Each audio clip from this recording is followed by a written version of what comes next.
welcome to episode 6 of Lyon and the Truth, and I got a special person in the building, a VIP guest. Hey. Hey. She had to drop that in there. It's been a long 20 minutes, hasn't it?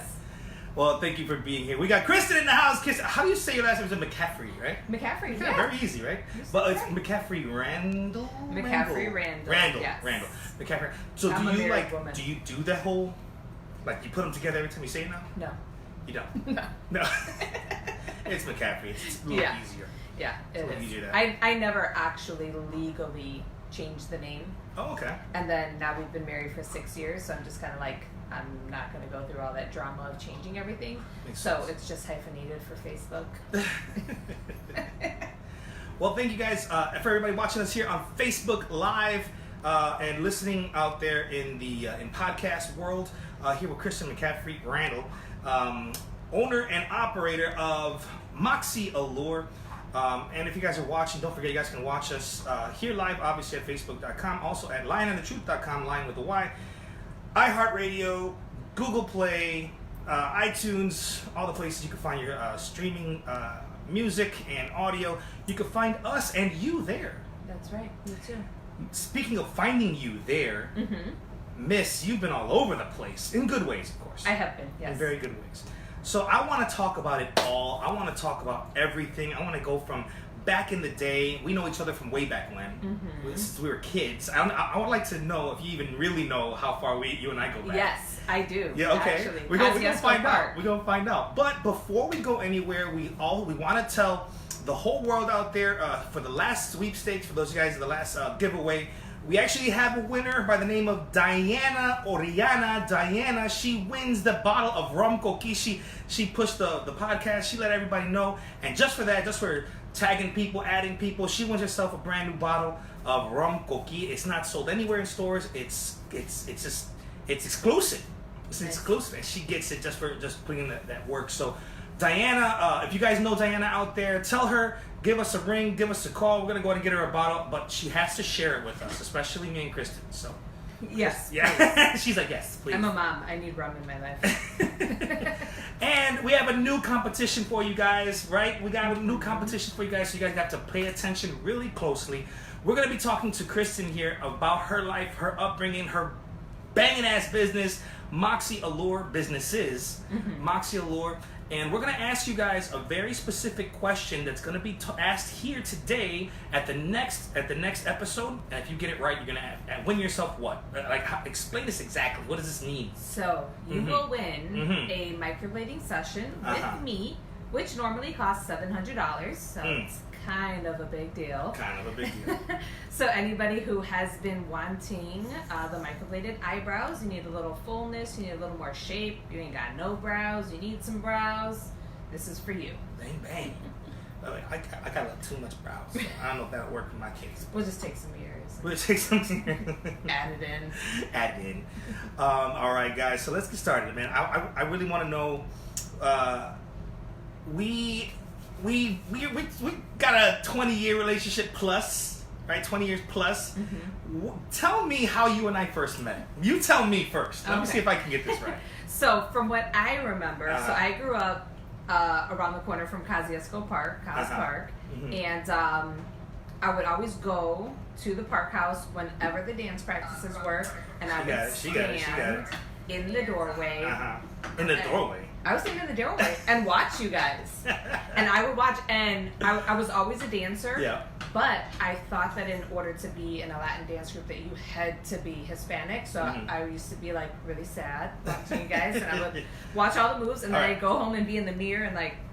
So you actually were born around the what is that area called? Is that called the Avondale area, Park area, Kosciuszko Park? Kosciuszko Park, Park. Yeah, I think it's still considered like west to Logan Square. Yeah, West Logan Square. Yeah, because right off the way, Logandale. Right. Wait, maybe Avondale. Yeah. Maybe West Avondale, probably. Yeah, probably. So you have no Hispanic in you at all. None. None at all. What nationality are you? So I'm Irish, German, and French. You are the whitest of white, then, basically. You have all of them. She is all of it. Right. She is all of the whites. That's what she's the whites. You are the whites. But I remember back then your nickname was White Girl. That's right. That's what everybody said. And now at 36, I feel like it's so derogatory. I'm like, damn, we called her white girl. Yeah. But it sounds really cool now. If you think about it, like you're around, because we ran with a pretty tough crowd. Like, right. you know, we can say that although a lot of them were dancers, a lot of them weren't. Right. In that area, especially in Cos Park. Right. Right. And you were known as white girl. It was like, that was kind of like. And I loved it. It was a term of endearment for me. I'm like, I'm noticed. People know who I am. This is my nickname. I mean, to this day, there's people who like still don't even really know me by my real name. Like, if you're like Kristin, they're like, what? They're like, yeah, white girl Kristin. Everybody's like, oh yeah, I know who you're talking about. Yeah. I don't white girl Kristin. Right. Yeah. The second you say white girl Kristin, is like, oh, white girl Kristin. Yeah. Mm-hmm. Yeah, it's funny. Like mostly, but from the outside looking in, most of your friends are Hispanic. It looks like a lot of your friends are. Yep. Have you noticed has that changed since you've gotten older? No.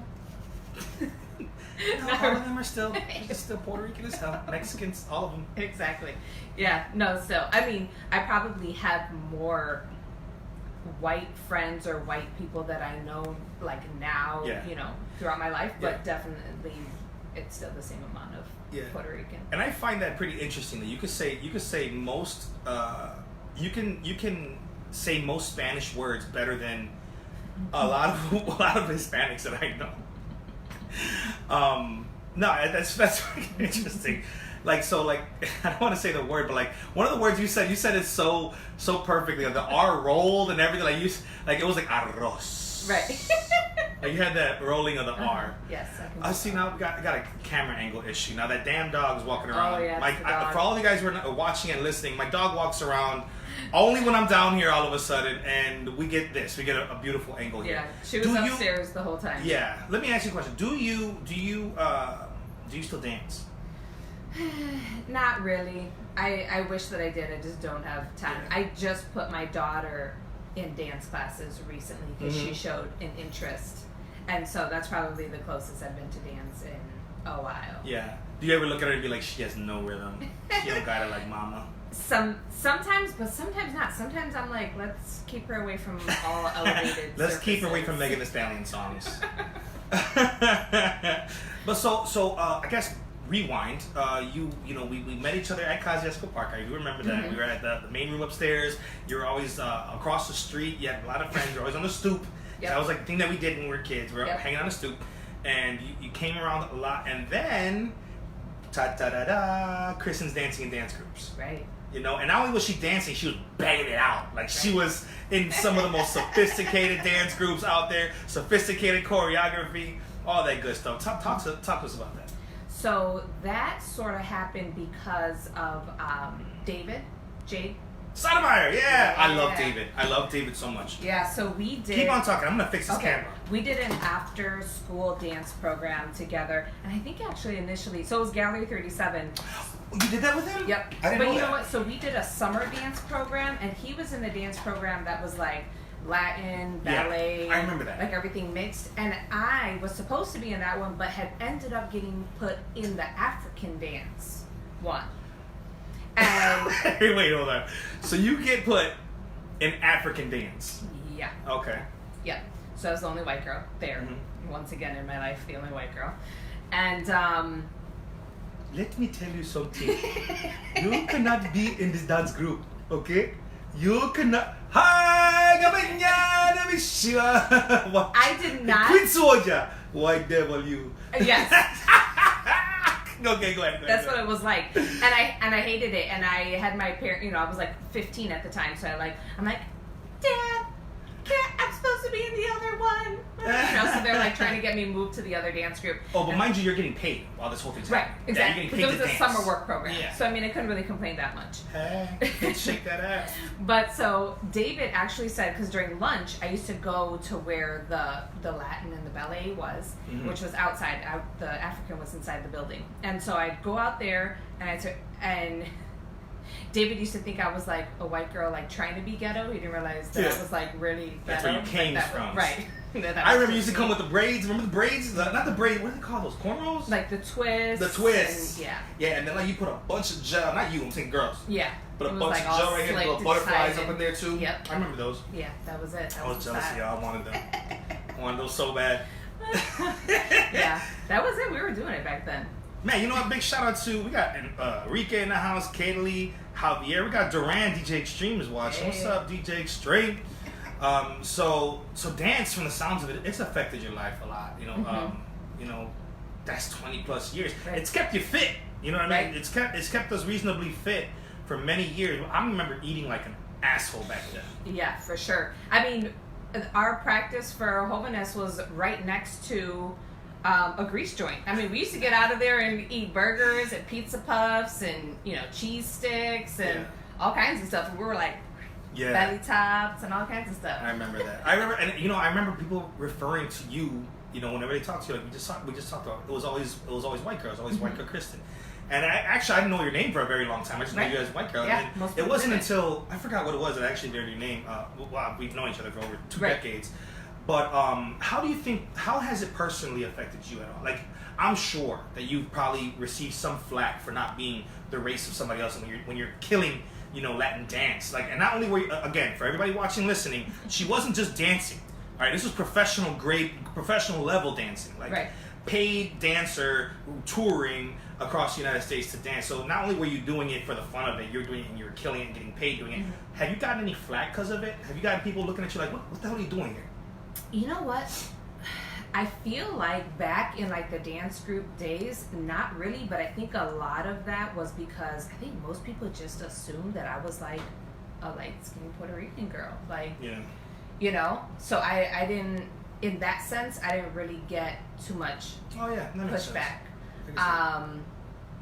I could say maybe I feel like that a little bit more now because I do feel like people look at me more like this white lady. I'm a business owner now. I look a little bit more professional. I'm not like walking around all ghetto the way that I was. Yeah. And so sometimes exactly, that was my thing. Yeah.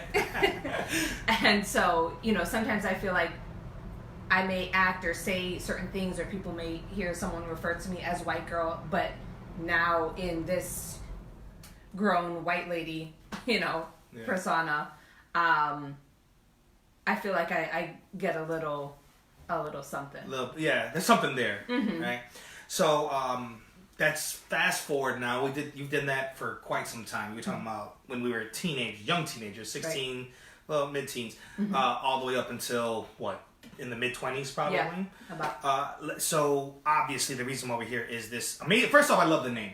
I love Moxie. That's one of my favorite words. Like it's top 5 at least. Moxie. Yep. I love that word. Why did you choose that word for your business? So interesting thing with Moxie. So for a short period, I had an online like fitness coaching business back before kids, when I actually like worked out and ate right and all that good stuff. But so my fitness business was Moxie Effect, and so I liked the word Moxie. I was drawn to it, but it was like. To have balls, to be fearless, those kinds of things. And so I wanted that with, my fitness business. And then when that ended and I went back into the beauty world, I wanted to stick with the Moxie word. Like I said, I was always really drawn to it. And then I found out maybe like a year into business, my dad actually said something. He was asking me about it. And he was like, well, we used to always use that word. And I'm like, no. He's like, yeah, because it's an old school word. People don't really use that now. It's an older word, Right. Moxie. And so he told me that my grandfather, my mom's dad, who died like a few months after I was born, that was like his word. And so I was like, oh, maybe that's why I'm drawn to it, Oh, wow. So, that's some next level stuff. Right. So what's your current, like, I don't want to say current, because we know, well, I know, everyone out there knows that you're a business owner and founder of Moxie Allure, but as a profession, what would you say your title is? Is it beautician? Is it cosmetologist? Is it microblade specialist? Is it tattooist? Like, what's the proper terminology for this? So, I like to call myself, for anyone who works in my studio, an artist. And it would be like a permanent makeup artist. Permanent makeup artist. Essentially, though, legally, yes, we are tattoo artists. Permanent makeup, microblading falls under the classification of tattoo within the state of Illinois and most other states as well. Okay, this is off script here because I've always wanted to know this. Is microblading like a tattoo? Does it fade? Does it go away? Is it truly permanent? So, yes and no. It can be truly permanent depending on the color used. Mm-hmm. So people who get more of like a blonde or a brown color, it can fade more. Mm. And it can fade to the point where like it is completely gone. Yeah. Whereas darker colors, it doesn't really happen with. Right. If it did fade all the way away, it would be because the artist that did it didn't do it deep enough. Oh. And so microblading is tricky. There's this sweet spot that we're going for that's not too deep. So like a traditional tattoo goes deep. You want it to go deep into the skin. That's why it lasts for so long. But it also allows the pigment to spread a bit. Uh-huh. So if you ever notice, like sometimes a tattoo line, as it heals, will get a little bit bigger. So it may start off like really thin, but it tends to spread. So with microblading, we're not going that deep. We don't want it to spread that much. But in trying to keep it not too deep, sometimes it's too shallow, and then we end up losing it. So what do you tell a chola who sharpies her eyebrows? Like, what do you do in this situation? I'm sure you've seen it. You've seen somebody sharpie their eyebrows before and come in and be like, see, what happened was, I slipped and fell into a Sharpie. Like, what happens in this kind of scenario? A lot of times, I'll tell them, if you're not going for a natural look, then microblading is not what you want. Ah. So if they want they want that, like, kind of like that. Yeah. And they can have that done if that's what they want. I mean, there's ways of doing it. Oh, wow. And it doesn't have to be the old school, permanent makeup tattoo eyebrow. Yeah. But sometimes I do get people that are like, well, I don't want this to fade at all. I never want to touch it up ever. I want to get it done one time and have it for the rest of my life.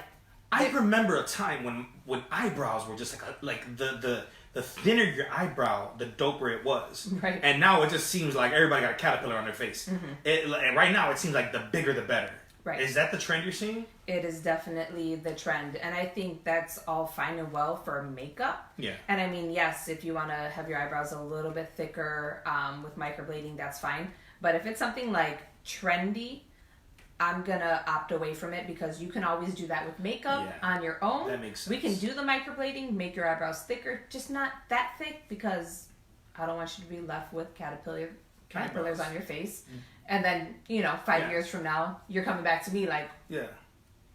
What's the percentage you think between of men versus women that do it?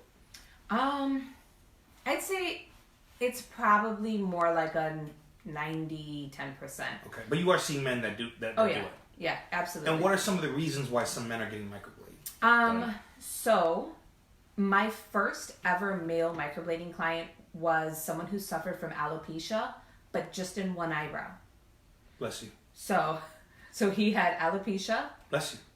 Sorry, I keep hearing you sneezing. I'm so sorry. Alopecia, one whole eyebrow missing. No way. Yeah, and I mean, that was probably the most difficult thing that I had to do because number one was the first time I had ever done a male eyebrow. Yeah. But besides that, I had to match his to a male eyebrow. It was difficult, but I'm an artist and I did it. He's an artist. Yeah. Like the artist formerly known as Princess. Yeah, and he loves it to this day. So. Does it hurt? Does microblading hurt?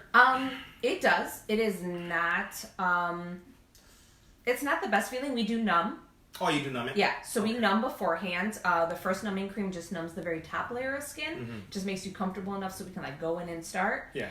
Once the skin is open, we use a second numbing gel that is meant for broken skin, and so that one makes everybody really pretty comfortable. Most people are good after that. Oh, okay. But have you had some really crazy reactions? Like, I didn't expect it to feel like that. Most of it is usually people call and, or I'll get the Instagram things like, so I heard this is painless or does this hurt or those kinds of things. And I'm like, well, we're using a tiny little blade and we're scratching the top layer of your skin. It's sort of and if you think about it, that's what a paper cut is. And how bad do paper cuts hurt? They freaking hurt. So let me ask you this: are the in your profession, are the eyebrows truly the window? Are the eyebrows the window to the soul, and the eyes are just taking all the credit?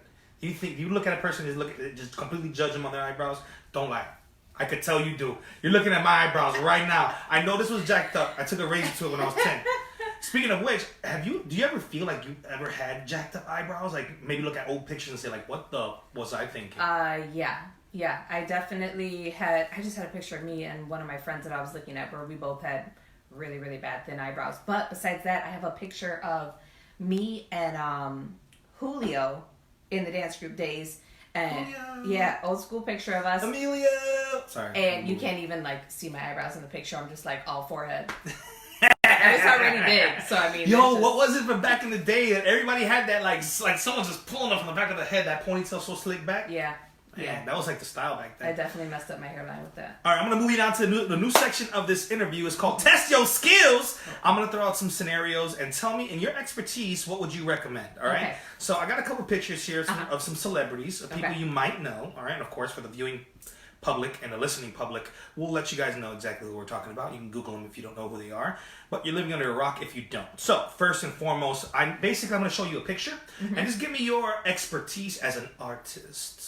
As the artist of Moxie Allure. First, Frida Kahlo, the artist and feminist. Frida Kahlo. So we see here she has the... unibrow? Yeah, she has that unibrow. That's what she got. Unibrow. That's what that is. That's not even a unibrow. And believe it or Remember not, back in the day when you used to draw birds? You used to do that little one line that was like kind of like a two sad faces. Right. That's what this lady loves. I don't want to disrespect anybody who loves Frida, but come on. I think that she was trying to prove a point here. Tell me what you would do here. So. You know you're gonna get bashed left and right for jacking this girl up. Let me watch what I say here. Yeah. Because this is gonna live online forever. Go. I mean, believe it or not, we have had quite a few people requesting close to things like Stop this. it. I promise you. Stop it. So a lot of Arabian eyebrow looks where they like want them to come in really close. Yeah. That's a real thing. That's like an Arabian. That's a style now. Y'all heard that? Y'all heard that? Besides that, sometimes, so a lot of people they just don't want to wax their eyebrows anymore, do any sort of like upkeep. And so, somebody may have a bushy brow that has some sparse areas in it, and they're actually having us just fill that in, like incorporate all of their little scraggler hairs and making them a big old bushy brow like that. So this is very common so you would probably even promote like this natural look if that's like Arabian as you mentioned. We call it a fluffy brow. A fluffy brow. All right, we're gonna move on to the next celebrity, Anthony Davis. Oh Lord. From the Los Angeles Lakers. Gentlemen, pay attention. So we have a young gentleman in his 20s, there's something wrong. I think he shave it all off and start over. They say his power derives from his eyebrows. From his eyebrows. Yeah. It could be. So what do you think here? What's your professional expertise here? So I joked and said shave it all off and start over again, but don't ever let any microblading eyebrow tattoo artists ever tell you that they're going to shave all your eyebrows off and start over. That is not correct. They should not do that. It's a good tip for all you guys who are. And we do get that question a lot too. Shave it like, off. Are you gonna shave all my eyebrows off to do it? Like, no. We try to work as much with what you have. That's texture. Right, and we're trying to make your life easier, not harder. Yeah. And if we shave the tail ends of your eyebrows off to make a shape, you have to keep up with that. It's making your life more difficult. At an older age, if you shave off your eyebrows, they won't come back? A lot of times, no. And I don't even really think it's shaving. I think it's more so like plucking or waxing. Because then you're messing with the root, like the follicle. Yeah. That makes sense. At our age, shaving would probably mess it up too. All right, let's move on. Number 3, Angelina Jolie. Now, from what we're looking at here, you guys can probably Google this picture of Angelina Jolie. It looks like she's at some kind of gala, some kind of like Met. It's an old school one. It's an old picture, yeah. It's like a 2016 maybe, and she definitely has some crooked eyebrow syndrome. She looks like she's always going, Right. Yeah. What? Like she's confused about something. So, what would you do here? What's your expertise here? So for her. Expert opinion. Yeah, those are definitely filled in with some sort of pencil way too dark. It looks very smudgy. Yeah. It looks like someone took remember back in the day in grammar school they had that smudge thing on the computer? Smudge stuff? Yeah, no, that's what it looks like. Yeah, so with her, I would definitely lower her arches a bit. Yeah. And do them lighter. You know what I would do? I would do like my mom did when I had a stain on my face. And just swipe it. And just give it a little saliva treatment. All right, and last we have Jennifer Lawrence. All right, so Jennifer Lawrence. This is probably like around Hunger Game times or maybe X-Men. It's a little bit older. It's not as young. She's not as young. But she definitely has... before she started getting all the injectables in her face. Yeah, so. Yeah. It looks like she has some very, like, just chill stuff. It's like, it's a straight line, no arch, no, like, it's not fluffy fur. There's nothing going on. Very basic. Very basic, yes. No, it's not basic. It's basic. What do you think about this one? Yeah, so with hers, I would definitely maybe bring them in just a smidge because she has a thin enough nose to do that. Yeah. And give her a little bit more of an arch along the top and through the tail. Okay. Damn. Okay, that sounds okay. We got a bonus round. All right. We got my boy from Sesame Street, Ernie. All right, we got Ernie from those of you guys who don't know from Sesame Street fame. I think that's Bert. Bert. You're right. Ernie is. Oh my God, I wrote down the wrong one. You know what? I only know that because my friend, oh my God, her and her husband dressed up as Ernie and Bert, and there was a whole conversation about it. Yeah, he's the one who was screaming, Ernie! Right, that was actually Bert. Perfect. You're right, voice. Bert. Well, unibrow ass Bert. Yeah, no, Bert. Bert just needs to burn them brows. Yeah, no, brows are done. Brows are done, Bert. Tell me about Moxie Allure. Tell me about how it started. Tell me about the first day you opened that damn thing up. Let's talk about the business itself. Right. Like, you open up, first off, why'd you open it up? Was this something that you were doing already? Is it something you kind of slipped into? Something that you like to do? Something you're doing from the back room, in your bedroom or something, and then you just became real good at it? I did have a back room, but I was in a salon. Yeah. So I was doing it for about 2 years before we actually opened Moxie Allure. 2 years. Mm-hmm. You were already microblading. Right. Okay. So I started microblading about the end of 2015. Mm-hmm. And so I was working out of Blue. Most people know Blue. Do my hair Blue? Oh, Blue. Yeah, what up, Blue? Shout out to Blue. Yeah, so I was working at her place. And that when I originally took my training, that wasn't my plan. Mm-hmm. But she was doing my hair at the time. And we ended up talking about it. And she was like, girl, you want to work here? And I was like, yeah, that might work, Yeah. So I was there for a while. As the business started to expand, though, and I started teaching classes, I needed more space to teach. Oh, so you were teaching classes as well. Mm-hmm. Oh. And so I just had a training today. So I needed more space to teach, but also I had just had my first child. Mm-hmm. And so I also wanted to figure out a way to be able to make money without having to work all the time. Mm-hmm. Which I think that's what most people are trying to do in life. Like, how can I get paid with doing as little as possible? Right. But at the same time, I went through a lot of hardships when I was at Blues because microblading was unregulated when I first started doing it. And then the city started cracking down on it because they put it under tattoo and permanent makeup. And then a lot of the guidelines changed. Yeah. So they came and shut a lot of people down. Jesus. We had to register with the state, do all the same guidelines that tattoo shops have to do. Exactly.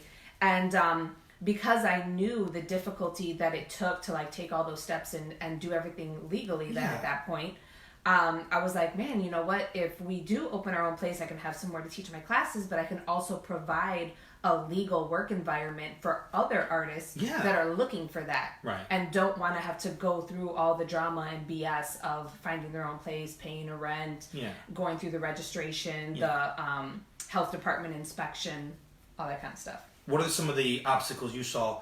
I mean, besides the obvious, but what are some of the things that just pop into mind while starting a business? Because I know there's a lot of people out there, not only who want to start their own business, but there's a lot of people out there who are good at some form of cosmetology or in the realm of beauty. Mm-hmm. They would love that opportunity for themselves. What are some advice you might have, or some of the obstacles you might have seen? I would definitely just say it's hard to be the friend and the boss.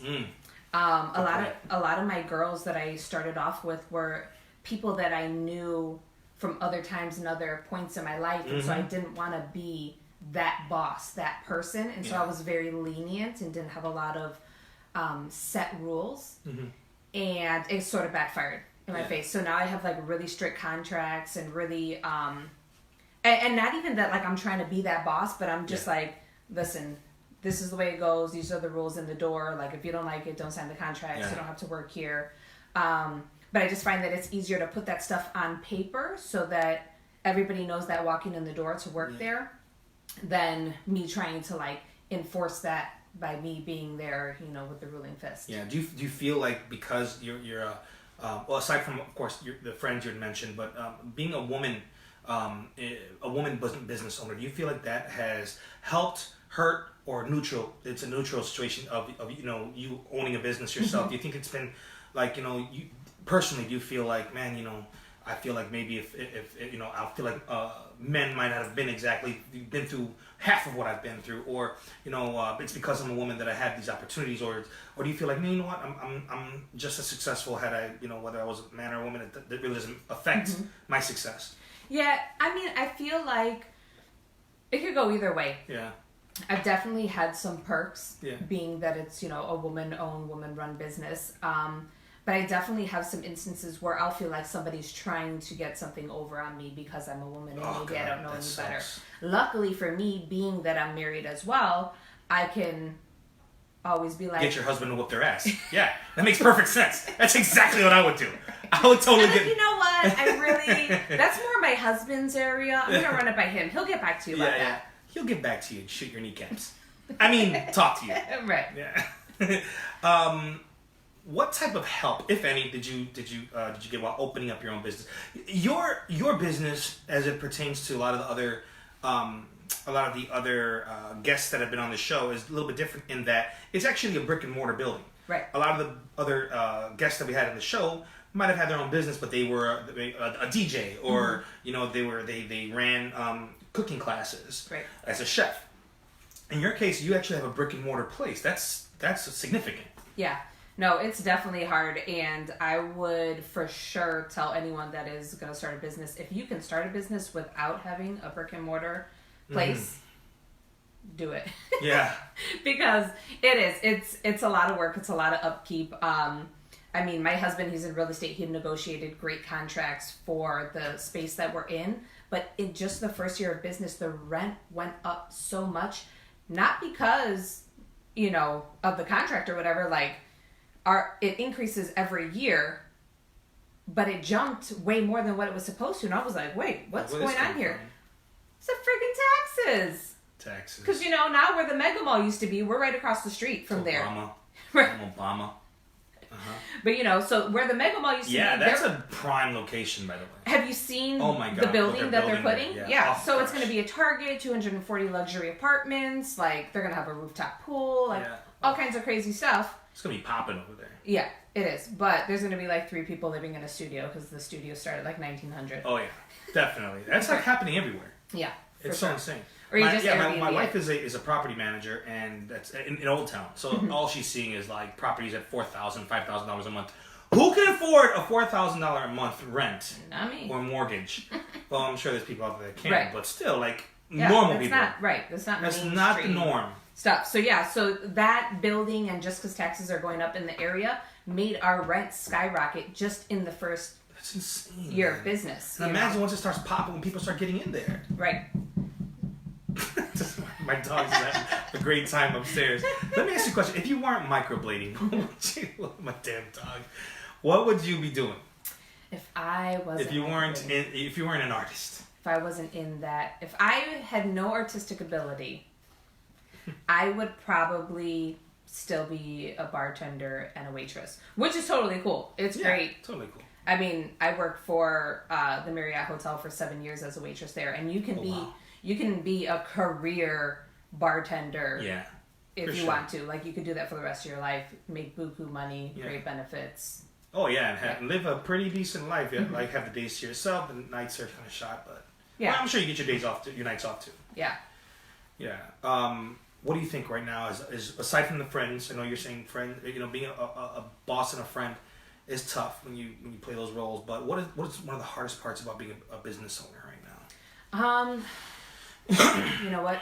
I would probably say keeping finances in order. It's very difficult when you need the money in the business to live your personal life. Yeah. But also to run your business life. Yeah. And trying to keep everything separate. Because at the same time, you're well, I'm not going to, not pay my mortgage. on my house that I live in. Yeah. You know, to pay the rent here. But then again, if I don't pay the rent here, I'm not going to have a way to make money. So it's, you know. Yeah. So things like that, definitely finances and keeping them in order would be a big thing. And I think that's where most businesses do fail. And that's why they say that most new businesses, the first 2 years is the most difficult. And a lot of that is financial and just keeping tabs on your money and where it's going and trying to keep everything as separate as possible. That makes a lot of sense. I'm terrible with money. Like I'm the guy that if I have it in my account, I have to spend it for something. Whereas my wife has like all the money saved up and she has no idea how she even does it. And I how much money you got? Hold on, let me check in my pocket for a second. I got the little cobwebs coming out. You have a second location. We do have a second location. With all the half hour's worth of trials, tribulations, I'm opening up a second business. Talk to me about that. You went from 1 to 2 now. Yep. So first off, why? Right. Well, I mean, that's a dumb question, but we want to hear it. Well, so that was more my husband's end. And so a lot of that, I think, comes from his real estate background. So he saw the way the first business sort of took off, and we had a good business model in place. And he saw this other space in Oak Park and was like, man, we need to get in here. We need to do this. Mind you, I had just had our second child, and I was like, I don't know. This might be a bit much for us. Yeah. But he's never been a dream killer for me. Wow. So I don't want to be a dream killer for him. So I was like, okay. Get yourself a him, guys. You heard that? Get yourself a him. Whoever that is. So I'm like, okay, you do this. You handle this. I don't want to come in until it's time for decorating and hiring the staff. And he did that. So with that, his idea behind the Oak Park was we're closer to the outlying suburbs. Yeah. Where you can get those suburban people who don't even want to come that far into the city. Like, even though Logan Square is inner city, there's, people who are real suburban are like, no, in the city. Are you splitting your time between both, or are you predominantly at one? I'm mostly at Logan Square. I'm more comfortable there. I mean, that's my home. I grew up in Logan Square. Yeah. You live near there? Yep. Yeah. Live closer. I mean, we're evenly between the two. It's maybe 20 minutes to Oak Park, 15 minutes to Logan Square. But I mean, the kids go to daycare in Logan Square. Like I said, I grew up there. Yeah. There's more businesses around. I can go for a walk. I can walk down the block, go get coffee. It's not really the same thing in Oak Park. Yeah. But I am there just one day a week, and then I'm Logan Square 2 days a week. Okay. Do I have jacked up eyebrows? No. You don't, actually. You gave me a look. There was a look in there. No, you paused. You have male eyebrows, but they're good. You see? That's it right there. I have messed up eyebrows. You have male eyebrows. That tells me something. No. Yeah. You see this right here? I have some weird thing going on. What is this? What happened? There's weird hair growth patterns. If I didn't have all this stuff on my eyebrows, mine are weird too. I look like I got hair right here because I make it look like that, but I really don't. Mm-hmm. There's really... I'm not trying to get anything on here. So what can someone expect coming into your business? What are some of the things that you offer? Mm-hmm. What's the ambiance like? So we're a glorified tattoo shop. But we look like a salon. So I like to say luxury permanent makeup studio with a salon feel. We usually have some good music going. Everybody's having a good time. One thing that that you'll get from us is quality time, quality attention. Right. I'm really big on customer service, and that probably comes from my hotel and serving background. Yep. So, making sure that the customer is happy and content, and even if we think that they're being a little extra about something, still addressing it and making sure that they feel heard, So I really pride my locations on good customer service. Okay, microblading is a service you guys provide. What other services do you guys provide there? So we do microblading, as well as other permanent eyebrow tattoos. So ombre brows, powder brows. We can do a combination of, different ones depending on the look that you're going for. So kind of tailor it to what you want. We do tattoo eyeliner. And this is not like your mama, your grandma's old school eyeliner. Mm-hmm. Stop. Yeah, so I have mine tattooed, but I have what's called a lash enhancement. So it's just shading in between my eyelashes. So What? Yeah. So you've had a needle close to your eye like that? No, it hurt, didn't it? You know what? It does and it doesn't. It didn't hurt me that much the first time. It hurt more the second time. And I don't know if it was just because I was like really prepared for pain the first time, and then I was like, oh, this isn't that bad. And then the second time I was like, oh, this isn't going to be that bad. And I was like, duh! That's exactly what happened with my tattoos. Yeah. First one I got, fell asleep. Yeah. And the next one I was just like, I'm too old for this shit. Right. Yeah. Exactly. So wait, you had a tattoo needle that close to your eye. Mm-hmm. Now, I'm not talking about eyebrow. You're saying eyelash. Yep. And this is actually in the lash line. So, like, when they're holding your eye's like a little bit open, like you're watching them do it. My butthole been so puckered up. But I tattooed my lips as well. And so, I mean, I like to tattooed your lips? Yeah. How do you do that? So this color on my lips is actually tattoo. Like, I don't really have a lot of color on my lips. I totally thought you had lipstick on. No. Stop. For real. Yeah, no, for real. That's tattooed on. That is crazy. That had to have hurted. Yeah, it is not the most fun. How long did it take? It was. Yo, lips take a long time. If you take that many needles to your face. Yeah. No, and it does take a long time. And when your lips are a little bit on the bigger side, like they just swell and get bigger as they're working. So then you're it's like yes, 2 for 1. 2 for 1. But no injections. But then there's even more like ground to cover, So then it takes longer. You gotta do more. Yeah, that makes sense. So, but it's awesome because I don't have to wear lipstick if I don't want to. I can just put some lipstick on. That's true. I totally thought you had lipstick on. I thought you had like pink lipstick on. Right. So we do that. We got something for you. Have you seen the scalp micropigmentation what's that we do? Oh, I remember we talked about this once. Yes. So scalp micropigmentation, it's we are tattooing tiny little dots that replicate the hair follicles. Yeah. So we. Oh wait, hold on. So what are you trying to say? First off, for me, were you trying to say I have a hair problem? Is that what you're saying? That I'm having receding hairline. You're worried about your eyebrows. I have a receding hairline right now? You're worried about your eyebrows, but there's other things. I thought we were cool, Chris. I really thought we were cool. You're just gonna bust on my hair. You're gonna say, man, I need tattooed hair. You don't even need that much work. I did my husband's. Oh, I don't even need that much work now? Oh, okay. I got male eyebrows. I got pigmented hair. Man, this is some bullshit. You guys hear this?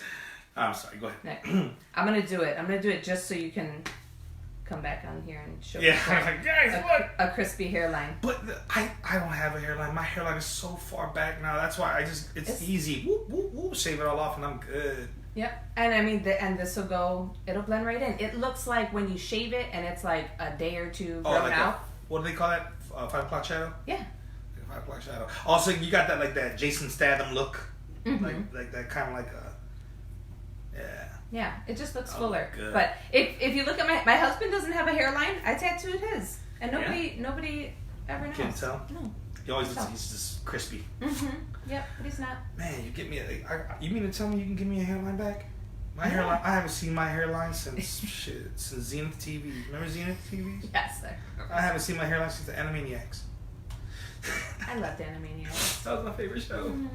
Yeah, so those are the main things that we do at Logan Square. I also have Jasmine, who's my advanced artist, so she trained with me doing microblading, so she's been with me for about 2 years now. So I always tell people if you don't wanna pay like the master artist prices, you can go and get it done with Jasmine. Master artist, $100 cheaper, and same quality of work because she was trained firsthand by me. But Jasmine also does makeup there. She does eyelash extensions. She beats the face. She's a face beat. So you gotta go see Jasmine too. Yep. So Jasmine does makeup. She does eyelash extensions. She does. Your phone is going crazy. Yeah. She does lash lifts as well, which is an eyelash perm, which is more low maintenance than extensions. So if somebody already has like fairly decent eyelashes, you can just do the lash perm. So she does lashes as well. So if there's any hair on my face, I want to go to Moxie Allure. That's what it sounds like. Yeah. Or if I need hair on my face. Right. If you need some, we'll hook you up. The illusion of it. Actually, men too. The guys are getting their beards done. Stop. Yeah. For real? Like guys who have like patchy beards. Don't play with me. I got some patches. They call me Patch Adams. I got these patches all up in here, girl. I'll go all up in there. I'll be like, hey, let me get these patches full. We go and fill it right in. Oh, so, wow. We do have some different, though, services. So we do all of those same services at Oak Park, but we have some other services that we do at Oak Park as well because we have a private room there. Ooh.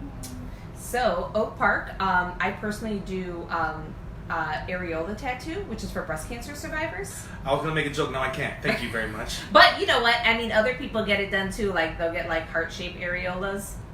It's a thing. Ooh-wee. Y'all heard that? You guys can get a heart-shaped titty. Right.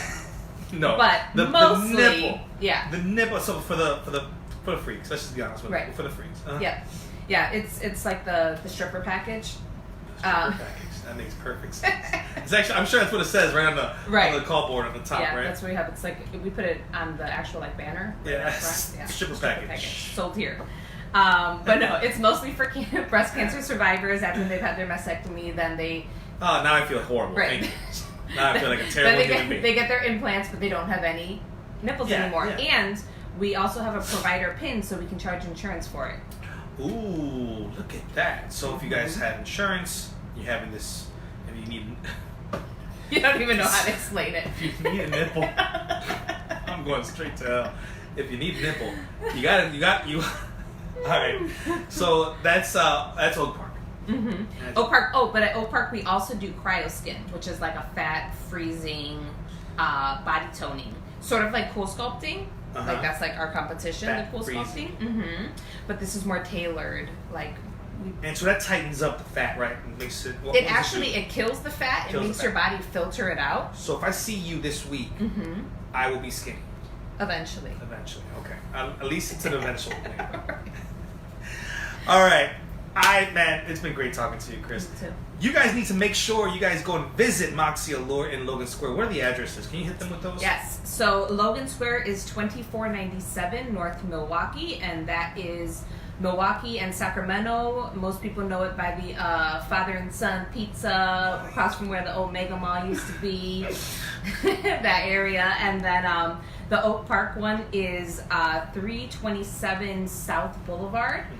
We are right off of the Green Line stop. So like Lake and Ridgeland. Like if you get off on the Ridgeland stop on the Green Line, you're like right on our front doorstep. Okay, so of course they can find you anywhere if they Google you, but where can they find you on social media? They want to talk to you, they want to make an appointment, they have some questions, they need to know from the master. So I do run all of our social media, so you will always get me.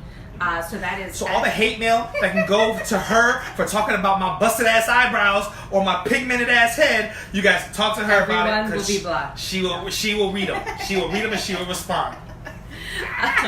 Yeah. So at Moxie Allure. At Moxie Allure. And the Oak Park one is moxie.oakpark. And then the Facebook page is Facebook.com/Moxie Allure. So you heard it here. All right. If you need hair in your face, or if you don't need hair in your face, Moxie Allure it sounds like it's the best way to go. I would think so. I would hope you think so. You see, I don't know how I feel about this interview. I got bashed, ladies and gentlemen. I got hit. I got it from every single direction. But Kristin, we're friends, so I'm gonna forgive you for this. Okay, thank you.